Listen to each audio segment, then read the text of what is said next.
Est-ce que la vie existe quelque part dans l'univers? À part chez nous? Peut-être. Mais en tout cas, on n'en a pas déniché jusque-là. Et aucun alien ne nous a trouvés non plus. Ou alors ils nous ont rien dit pour nous faire une surprise. Bon, il faut avouer que l'univers, c'est quand même assez vaste.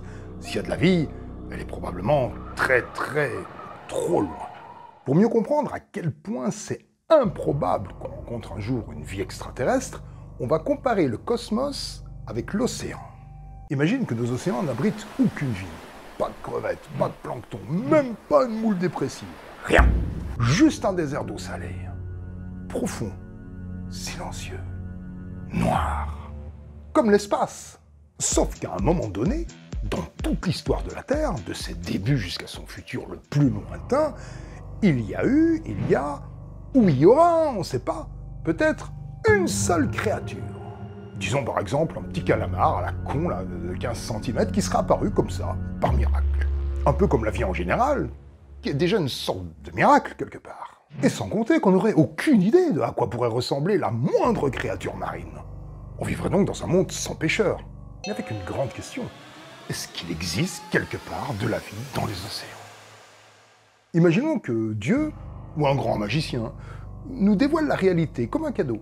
Il nous informe qu'il y a un calamar qui a vécu, disons, il y a 214 millions d'années dans l'océan Pacifique à 3 km de fond.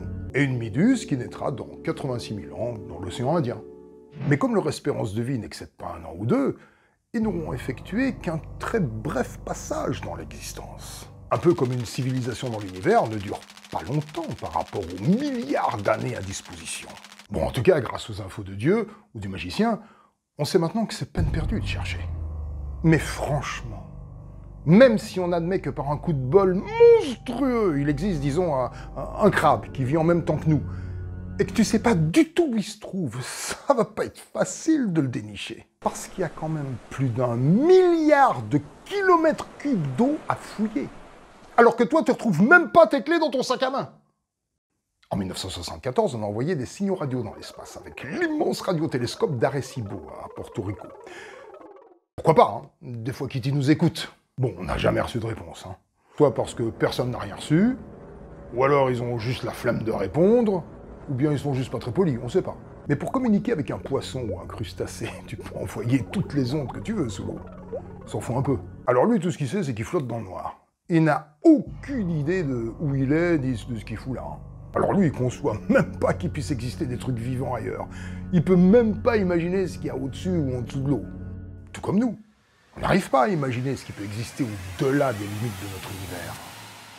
En 1972, la NASA a envoyé une sonde dans l'espace pour survoler Jupiter.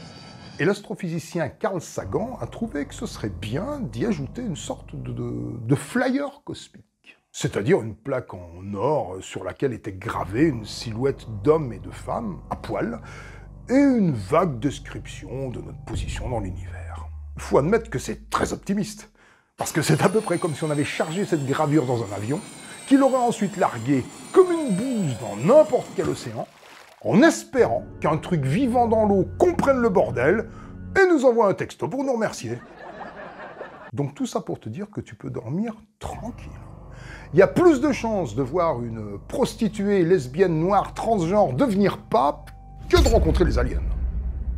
Mais on va rêver un peu en revenant dans notre monde réel. Parce que quand on a commencé à fouiller les océans, on a découvert des millions d'espèces marines tout aussi étranges et fascinantes les unes que les autres. De toutes les tailles, de tous les aspects. Des dauphins, des méduses, des baleines, du corail. Il n'y a pas qu'une civilisation dans cet univers aquatique. Il y en a une quantité astronomique. On soupçonnait leur existence, mais on a dû attendre l'invention des radars, des bathyscaphes et de la plongée sous-marine pour les apercevoir, les rencontrer, les comprendre. Tout comme on doit peut-être simplement aussi attendre que nous inventions la technologie suffisante pour fouiller l'univers. C'est génial quand même. Nos océans grouillent de vie. Alors on a photographié, filmé, étudié le chant des baleines, l'intelligence des poulpes, les créatures des abysses. Mais bon, on a rapidement constaté que c'était bien mieux de racler le fond des mers avec des chalutiers géants et tout massacrer pour en faire des sushis, des sardines en boîte et des surimi. Parce qu'une fois qu'on a fait un peu de plongée aux Maldives, qu'on a vu les dauphins sauter dans des cerceaux et qu'on a fait un selfie avec les hippocampes, on en a un peu plus rien à foutre de ces animaux inutiles, faut admettre. En fait, c'est peut-être mieux qu'on ne découvre jamais d'autres civilisations. Ou pire, que elles nous découvrent.